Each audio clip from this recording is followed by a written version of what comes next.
Welcome to the Soldier Fund podcast, the platform for untold stories from the National Guard Special Forces community. Join us as we delve into the lives of these elite warriors and the journey of our nonprofit, dedicated to supporting their courageous mission to free the oppressed worldwide. I'm your host, Ben Derrick. Let's dive in.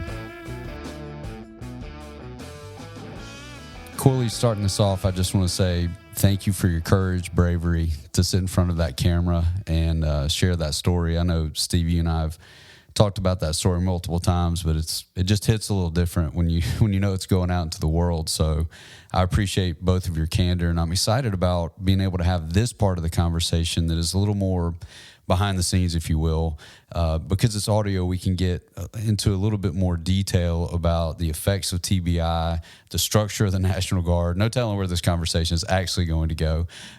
Where I'd like to start, though, is as a civilian, it's very confusing for me trying to wrap my mind around the fact that resources that feel like, and I hear this from a lot of civilians because I'm out there raising money, they ask me, I thought I was paying taxes for this.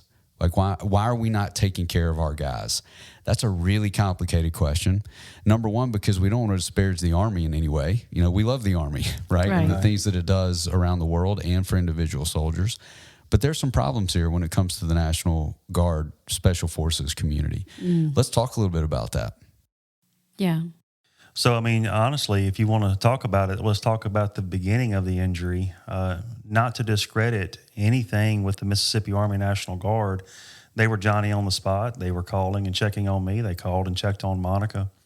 Even the battalion, of course. I mean, the battalion is the battalion. I mean, they're going to take care of each other. We're going to take care of our own.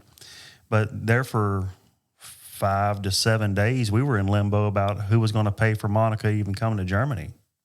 There was no mechanism there to say, okay, you have a wounded soldier, he's in launch stool, let's get his spouse over there.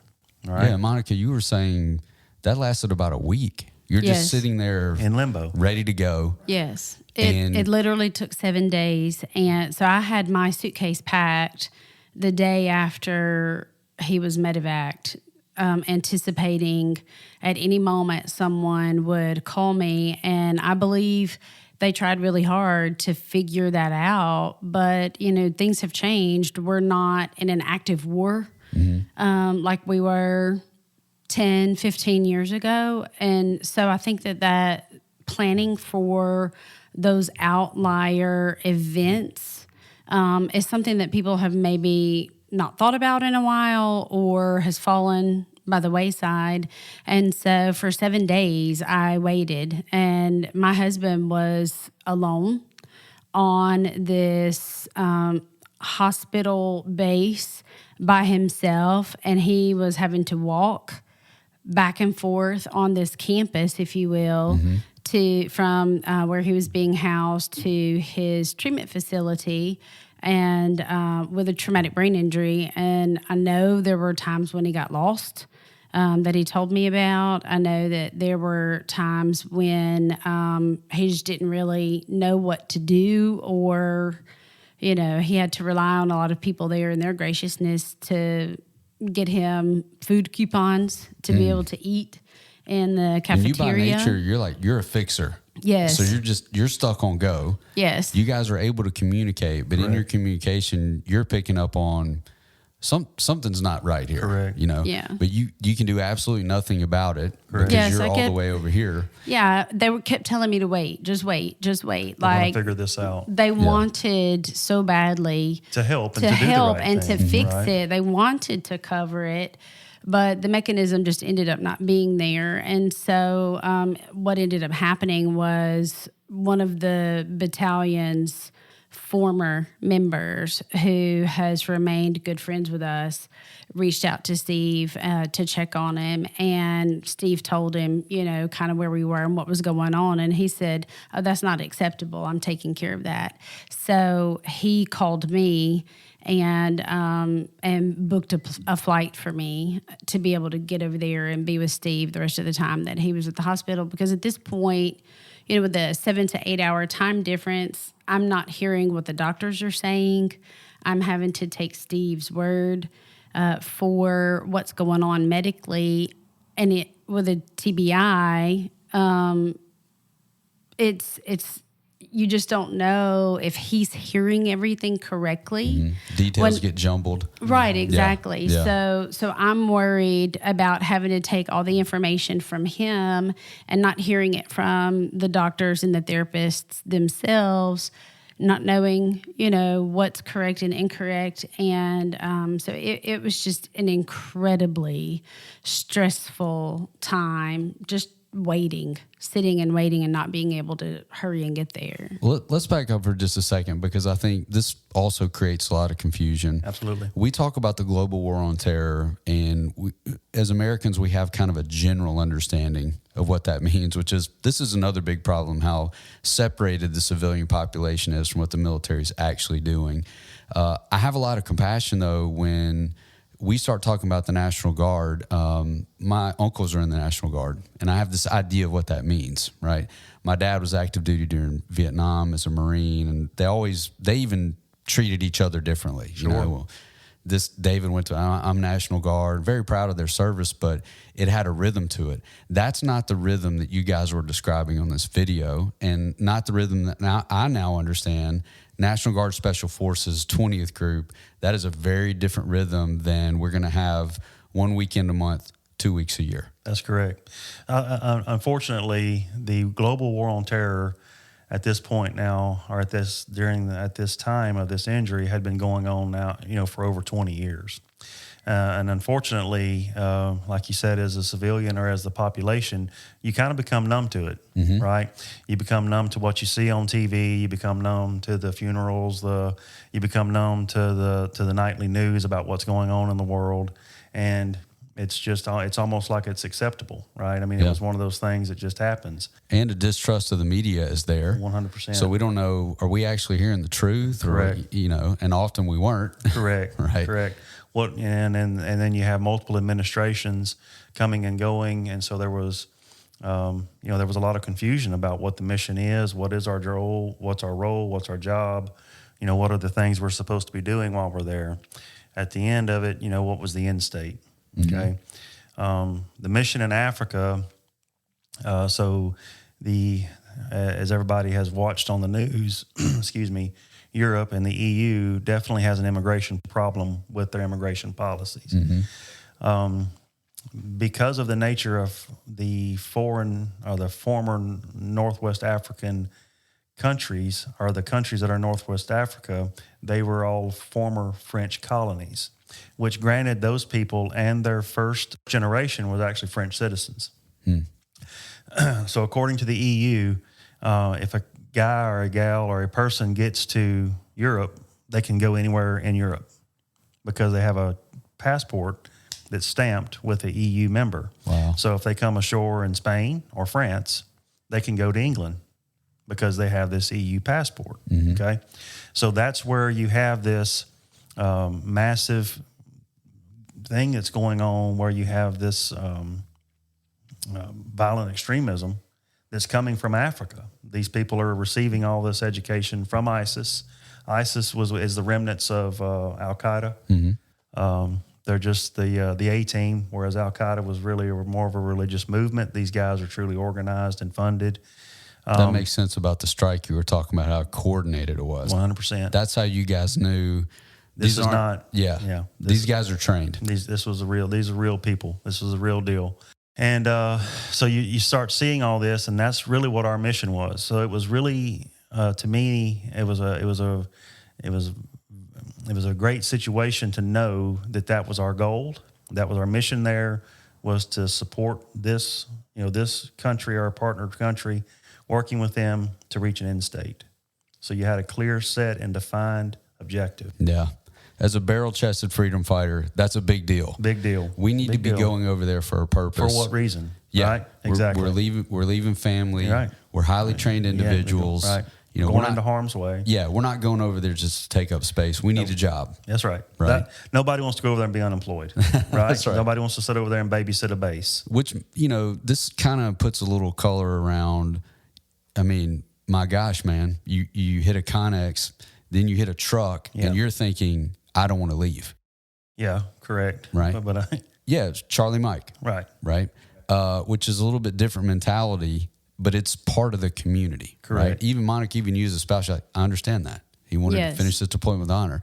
But in watching the video, he filmed a few minutes ago, I'm like, man, this is a huge part of this culture.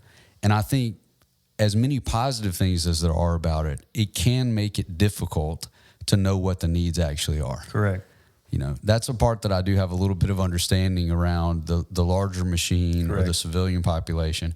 How do we know how to help? This is why conversations like this are so important, because we're able to hear these really practical details of, we have soldier injured, traumatic brain injury, symptomatic, bouncing from hospital to hospital, and the spouse needs to get there. Correct. You know, and can't.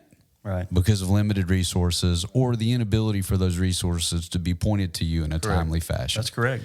That's the bottom line, right? Everybody was wanting to do something. Mm-hmm. It wasn't from a lack of effort, right? Right. They just didn't, there was no mechanism. There was no way to pay for a plane ticket. I mean, when you're talking about government funding, she's not a soldier.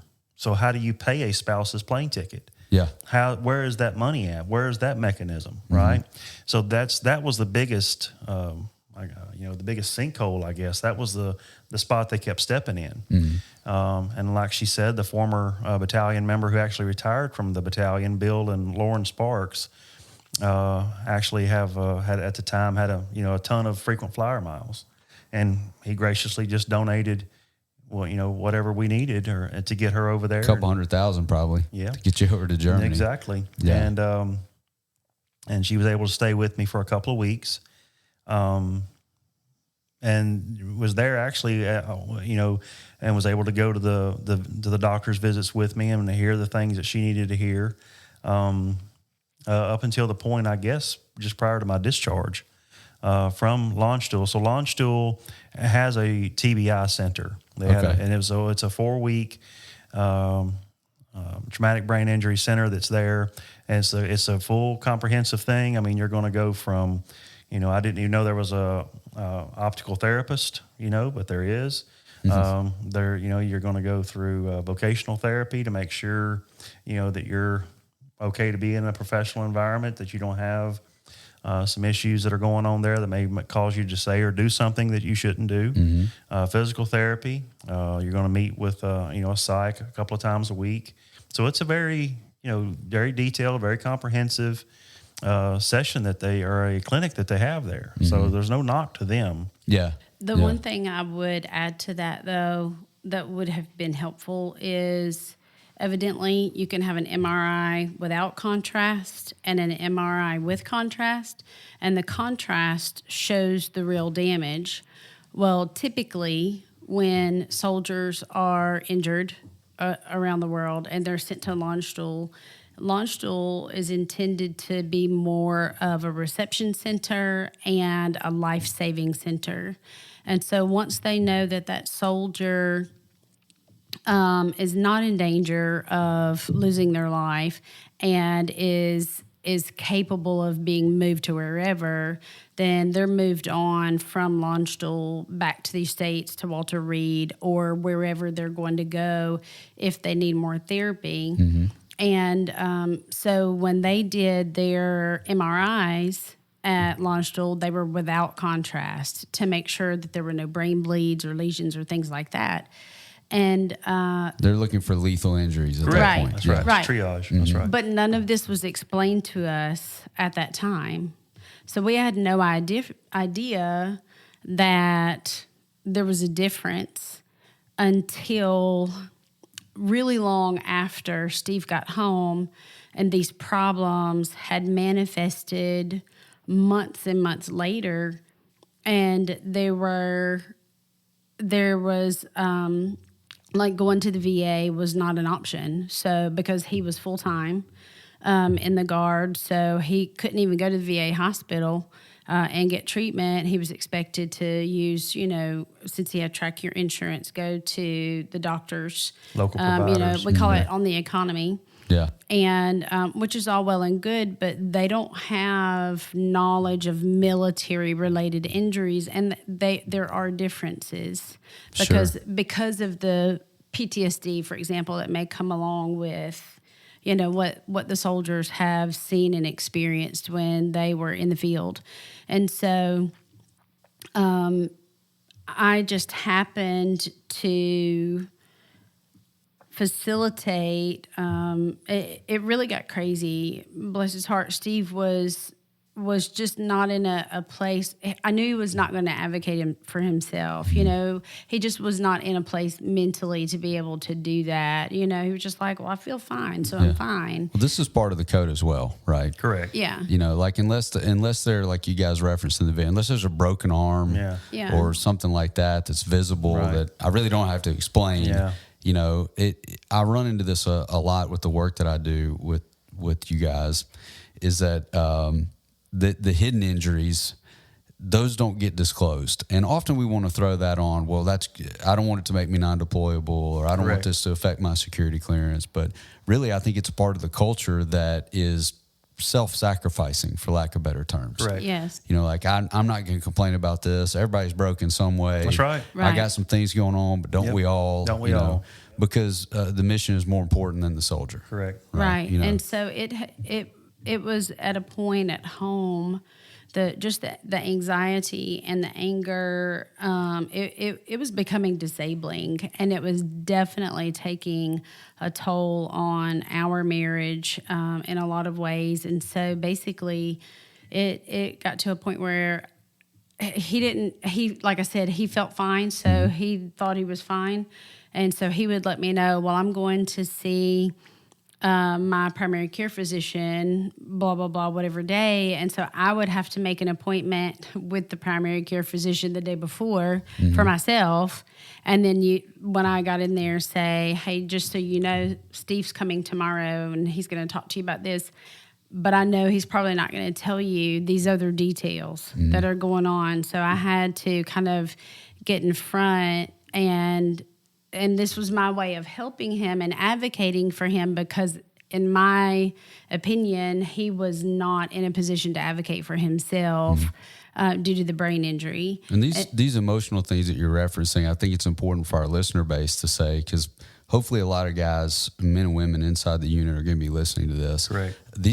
It was physical issues that were leading to these emotional difficulties. 100%. Yes. So there was a lot of physical limitations that I had begun to experience, and that was the first time in my life, I guess, that age was catching up to you, right? So I also knew that my career was over, right? So there is you have to meet certain criteria to be able to continue to serve, and with the loss of the eyesight and the other things that were going on, I knew that my days were numbered, right? So to go back to what Monica was talking about, I was able to get in, ironically, one of the neurologists at the VA here in Jackson was also a patient of my primary care provider. Man. No joke. And so that's how God works, right? So they reached out and started talking to each other, and Dr. Brister over here at the VA was able to get me in and be seen, because, again, no discredit to the Army, but they know you have, you've got TRICARE insurance, you've got a primary care provider. Where do you live? I live in Jackson, Mississippi. Well, that's the state capital. Right. Surely there's somebody there that can help you. But when I left active duty, they literally, gave me a swat on the ass and said, hey, man, thanks for coming out. Right. But just to try to get to see a neurologist is months. So you're making appointments that you're not going to see for months. And I needed help right now, Yeah. And so I have no way to express how angry that makes me to hear. Yeah. It's insane. Yeah. It really is. But so that's how I got linked up with Dr. Brister, who actually in August of 22 ordered the contrast with them, or an MRI with contrast. And that's when all the actual visible brain damage showed up. Was on this MRI. Which was an explanation that was relieving in a lot of ways. To me, it was very relieving. To him, he thought I was crazy as hell, because in my mind, I want to see a broken bone. I want to see a torn ligament. I want to see a bruise. I want to, what's causing all these problems. I remember when he called and told me, I remember how relieved I was. Yeah. That there was an injury that he could see. And he was like, "No, man, you don't want to see an injury. Are you crazy?" And I'm like, No, I want to see an injury. Yeah, because you've been operating under the paradigm of like, shake it off, Corley. Just shake it off, man. Come on, That's Corley. right, yeah. It's been months, man. Right. When are you going to get over this? That's correct. Right. And your spouse is over here playing wife and advocate, correct. Which is, that'll rip somebody in half. Correct. How am I supposed to be both of these roles, and why do I have to be both of these correct. roles? We've had this conversation off mic, but I think it's important to bring it up here. Imagine someone or a family that was less connected. Oh man, inside of the Guard. To me, when you asked me to do this, this was not that I wanted to tell my story, because in my mind, my story really ain't worth telling, but to be able to help somebody else with this. Mm-hmm. And I keep talking about this, and I can't stress this enough. Thank God that I was fortunate enough to be on a full-time status, because the traditional M-Day soldier has a job that he has, that his civilian employment, his vocation is not the military. Yeah. And so he doesn't have the same resources, the same coverage, the same opportunity that I had. Mm-hmm. Eventually I wound up going to the Shepherd Center in Atlanta, which is a world-renowned brain awesome place. Phenomenal. It's a world-renowned brain and spinal injury facility in downtown Atlanta, Georgia. And they have the Marcus Institute there that's owned by Benny and Billy Marcus, which is the founders of and owners of Home Depot. And that whole organization was established to treat veterans, active duty service members, and first responders who have had some type of brain or spinal injury. And I wound up being there for almost 16 weeks. But how long did it take to get to that? From months. So almost a year. Timing matters in these sorts of injuries. Correct. Correct. We can all acknowledge that. That's correct. Based on the hoops that you guys had to jump through, you got there pretty quick, and there were other people inside the unit advocating for you. You get me there. Yeah, to get you there, but still, we're just sitting on, I think, a lot of wasted opportunities. Correct. That my vision for what the Soldier Fund should be doing. Correct. Not only should we be aligning primary care physicians, neurologists inside a particular area, so a soldier knows specialized area. Even if I got to go in the side door, I can get in to see this person. Correct.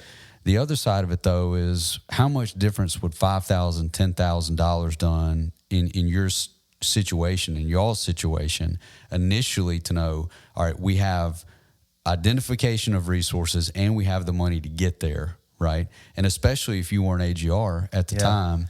I don't know how we'd have done it, or if we could have even done it. Yeah, that would have been a barrier to entry. Correct. For the help that you got. Correct. And there are lots of soldiers out there in that situation. Just think about it this way. Somebody that we knew had the resources to step up. It wasn't that we couldn't do it, but just to pay for the plane ticket. Mm-hmm. They had hey, I got frequent flyer miles. Here's a couple of thousand.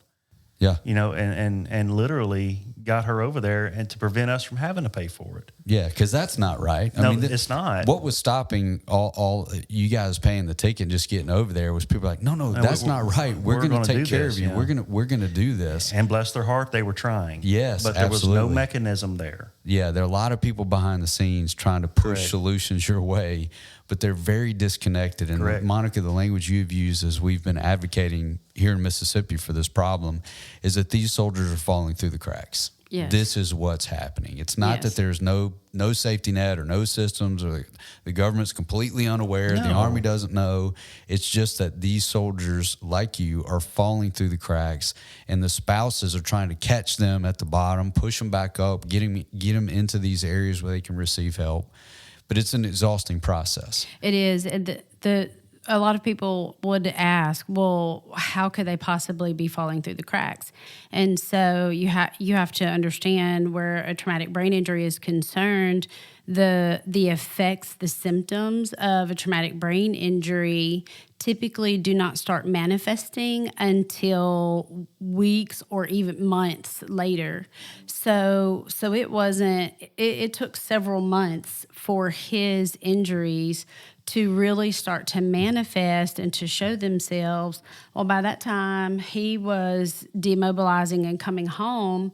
So that meant he was no longer under federal guidelines for health care for a soldier who's been injured on deployment. He was transitioning back to the state level. Mm-hmm. So that's why it's so important for Steve to differentiate about the fact that he was AGR, because once he returned to the state and he was demobilized from that deployment, he was state property again, and it was state responsibility at that point because he was a full-time soldier. But if he had not been a full-time soldier, if he had been working for a local city as a firefighter or a policeman, then that person would have gone to work. These problems would have manifested, and they would have said, you're not qualified to be at work based on these injuries. You need to go get your injuries taken care of. Well, then that person, let's just say they have, a shoulder injury, and they have to go have shoulder surgery and be out of work for 3 months. Well, who's going to pay their paycheck at that point?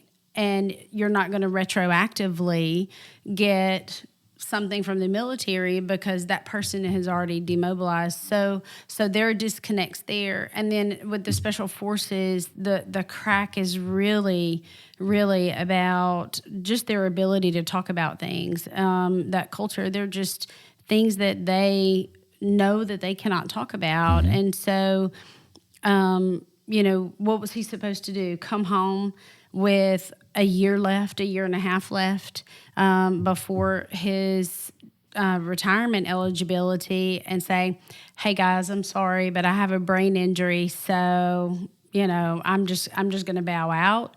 Yeah. No, that's not acceptable. It's not acceptable for our veterans to have to choose between their livelihood, supporting their families, being set up for their retirement, and the career. I mean, Steve was a decorated soldier, and he doesn't like to talk about that. I know. I keep trying to get him to say that, and he just won't behind the microphone.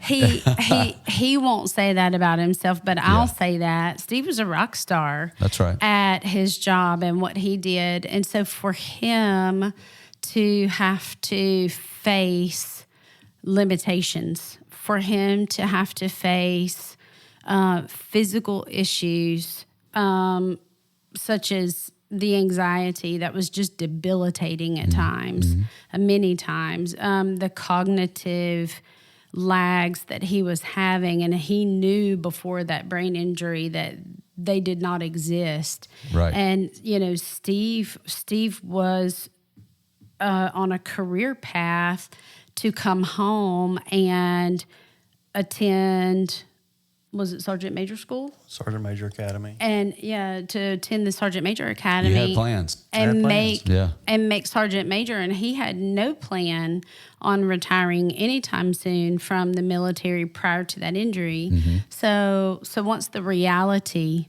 of that wound and the limitations set in, not only were we fighting the physical aspects of the injury, but now you're looking at the mental and the emotional aspects, because his career has been stolen from him. So the attackers that day didn't just physically harm him. They stole his career. They stole his plans. They robbed him of his identity because he had to get out of the military before he was ready.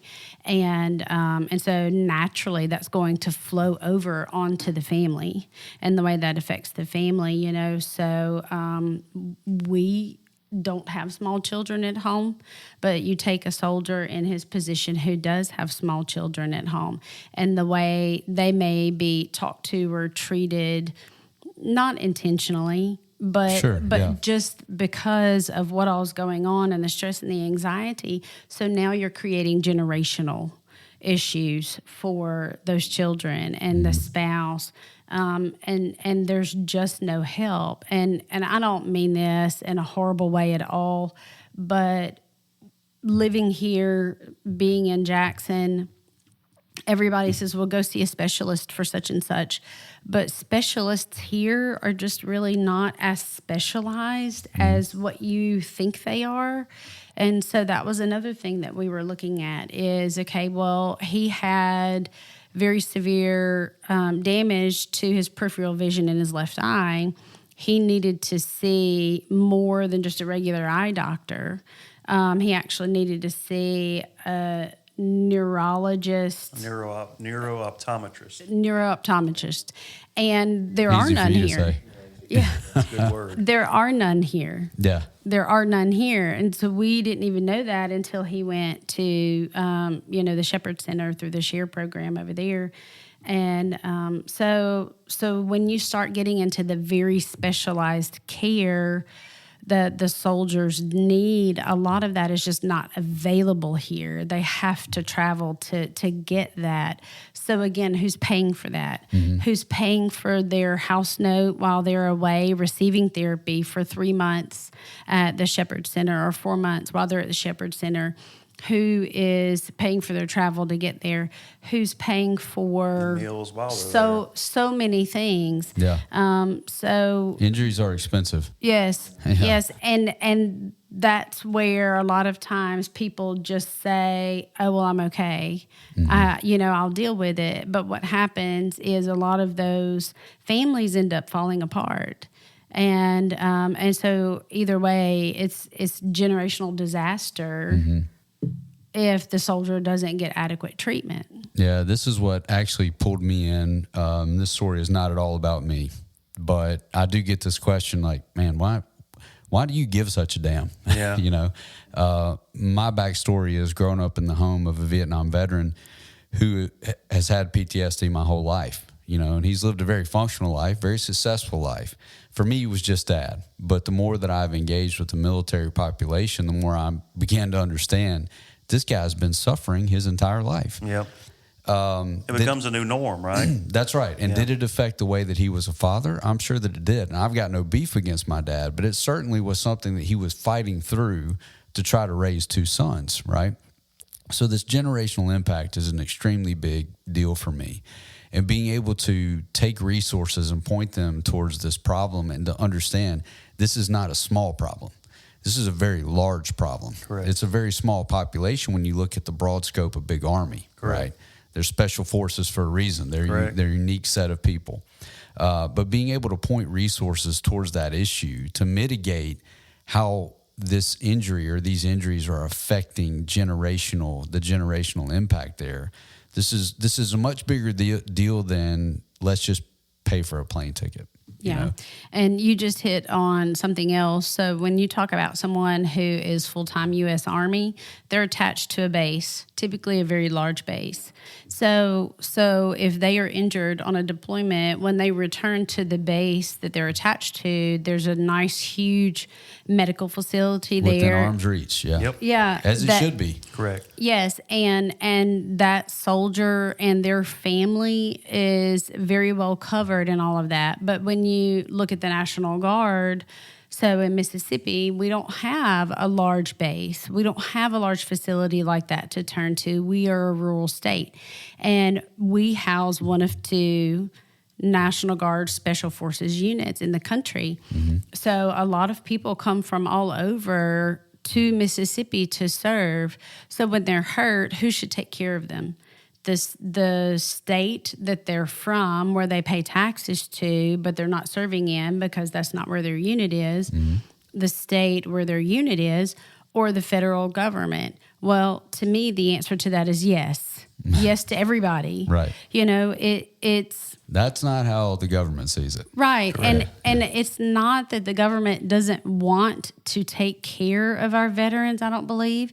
It's just the fact that a lot of our federal and state legislators really don't know the dynamics that are involved, and it gets very complex. And so that's become a mission for us, to be able to help educate people, civilians, politicians, whomever. Right. And anybody that'll listen, really. Yeah. And help them to understand that this problem exists, and sometimes the government's not the best answer. You know, when you have a specialized population like National Guard Special Forces who are spread out across many states a lot of times, and you're trying to figure out months after an injury has occurred, when the symptoms have started to materialize, okay, whose responsibility is it to take care of this, and where are we getting the resources?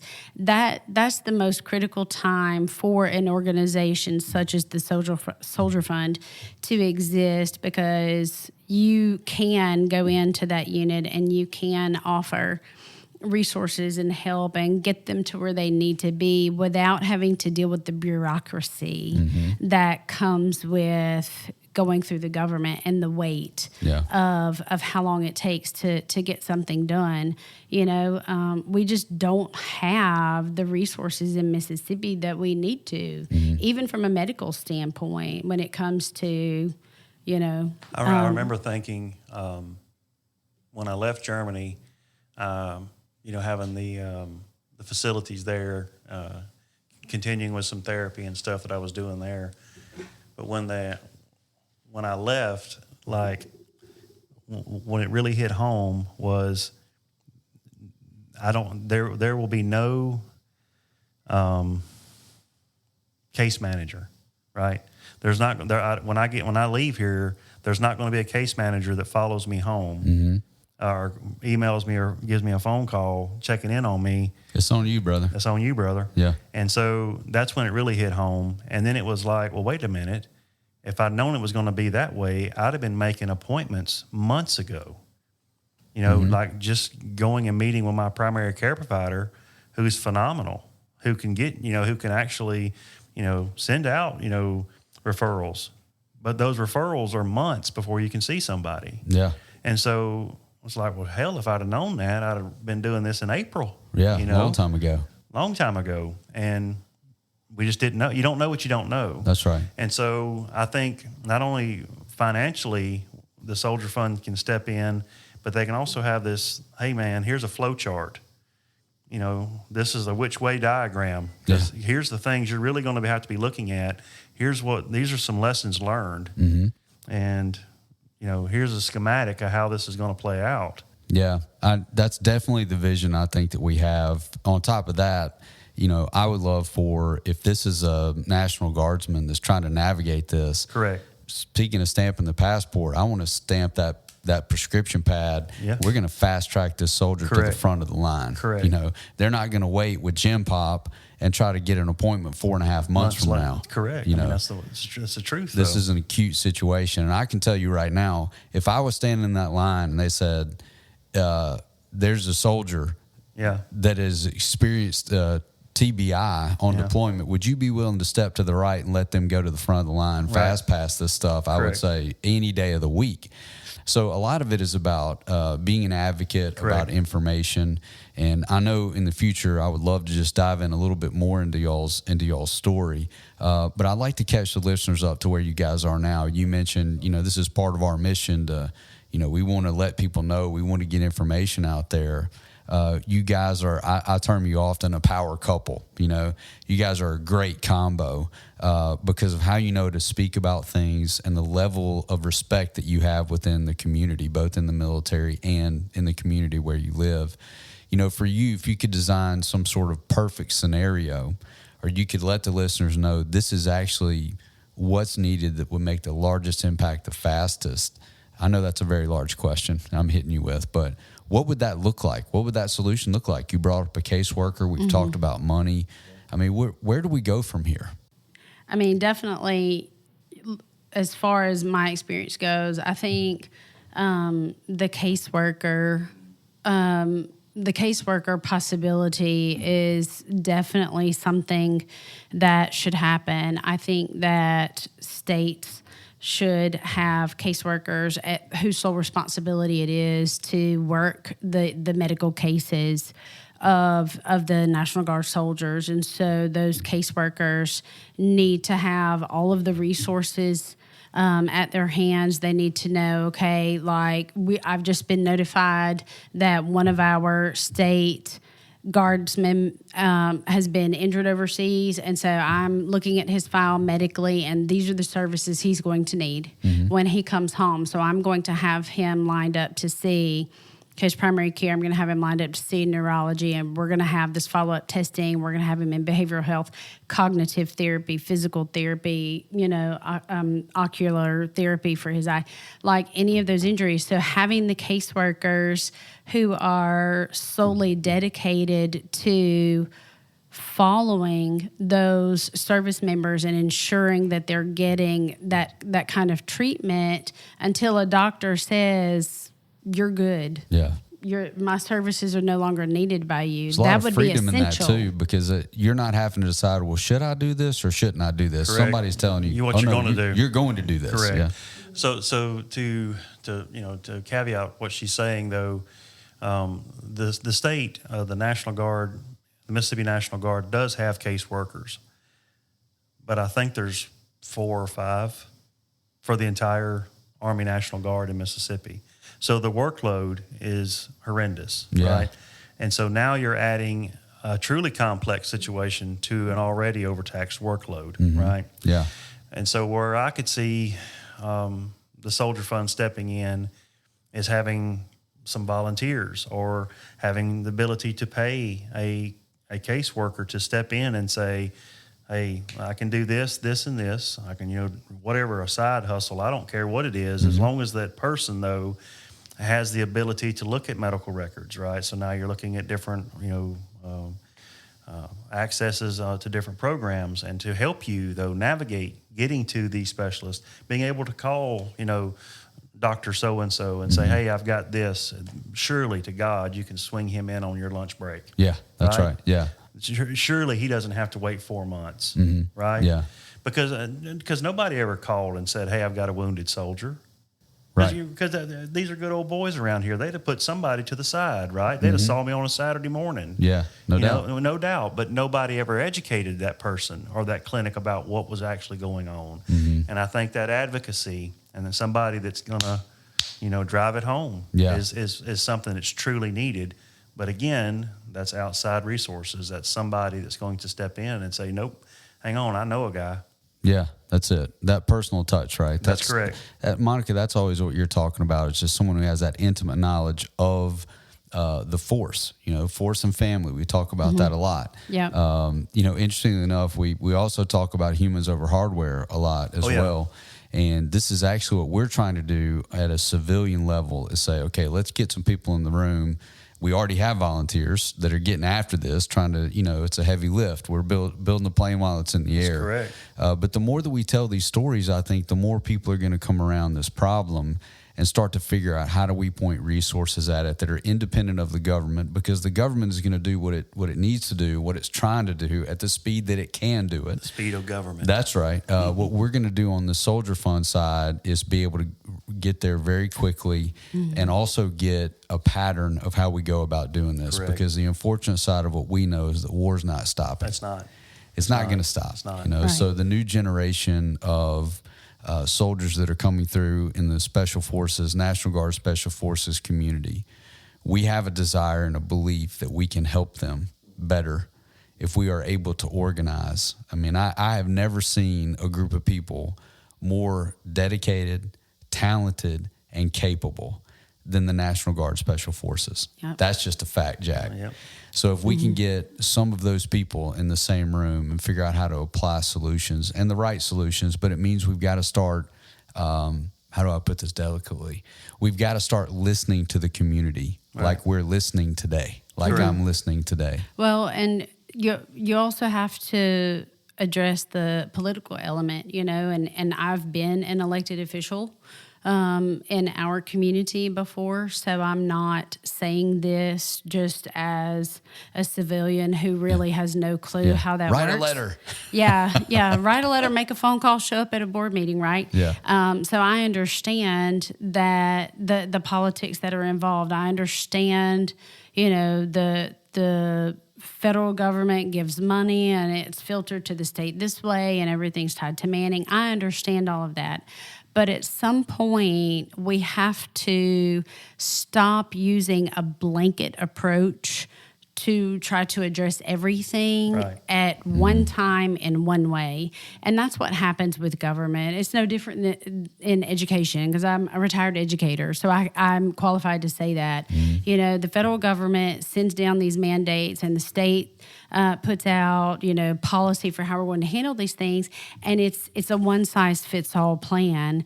But that just does not work. Correct. And so in order to ask the government to tailor its programs to fit all the various needs, you're really talking about so much more money, so many more humans, so much more time.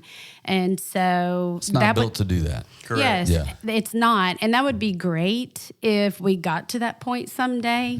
But while we wait on that day to come, the Soldier Fund stepping in and being available and being willing to move heaven and earth to service these soldiers is crucial. You have 20 years worth of veterans from the War on Terror who very likely have been untreated up at this point because they didn't want to say anything or they thought it was no big deal. And so what do we do with all of those soldiers? How many divorces maybe have occurred? How many health problems that are out there that they're not even getting coverage for that haven't truly been addressed? So, I mean, we could create a lot of scenarios and problems by talking about all that, but for us in this time with this organization to specifically target these soldiers who are seeing the worst of the worst the most often and never even having the ability to talk about it. I mean, a lot of their spouses don't even know the full extent of what all they've seen and done. They can't. Yeah. And so like, that makes it even worse because they can't even go home and talk to their spouse about it. Yeah. So we operate from the belief or the strategy of do for the one what you wish you could do for the many. Correct. We're starting somewhere. That's right.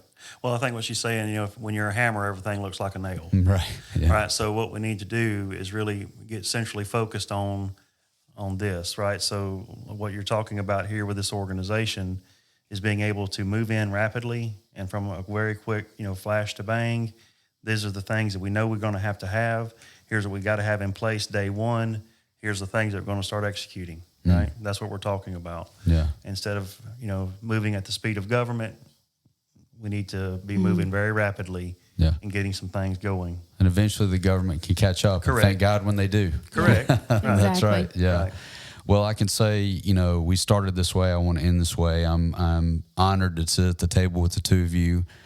Incredibly thankful for the life that you have led and the calling that you have felt to be involved with this incredibly special community and to be a huge part of that special community. And where we go from here, I think, this is a launching point, and in no way to disrespectfully leverage your story, but to be able to tell your story in such a way that there are other soldiers and families out there that can say, yeah, us too.